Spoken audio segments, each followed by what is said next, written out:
امام صہون بن سعید المالکی رحمۃ اللہ علیہ فرماتے ہیں کہ کسی آدمی کا آنا جانا، اس کا کھانا پینا، اس کا اٹھنا بیٹھنا دین میں سمجھ بوجھ کا پتہ دیتا ہے۔ فقط سر جھکا لینے کا نام ہی عبادت نہیں ہے۔ اس کا مطلب یہ ہے کہ جب کسی آدمی میں دین کی سمجھ بوجھ آتی ہے تو وہ ظاہراً خشوع خضوع اختیار نہیں کرتا، بلکہ حلال حرام کا لحاظ رکھتا ہے، حلال حرام کی تمیز رکھتا ہے۔ نمبر 2، بری صحبتوں سے بچتا ہے، برے لوگوں سے بچتا ہے۔ نمبر 3، نامناسب جگہوں پر جانے سے بچتا ہے، پرہیز کرتا ہے، نامناسب جگہوں پر نہیں جاتا۔ اگر یہ چیز کسی انسان میں نہیں ہے، کسی آدمی میں نہیں ہے، تو سمجھو کہ اس کا علم پر عمل ہی نہیں ہے۔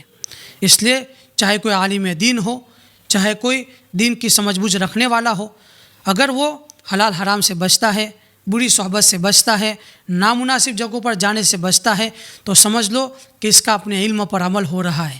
اگر ان چیزوں سے نہیں بچتا تو سمجھو کہ اس کا علم پر عمل ہی نہیں۔ اس لیے جب بھی کسی میں دینداری آتی ہے، دین کی سمجھ بوجھ آتی ہے، تو ان کو ان سب چیزوں کا لحاظ رکھنا چاہیے۔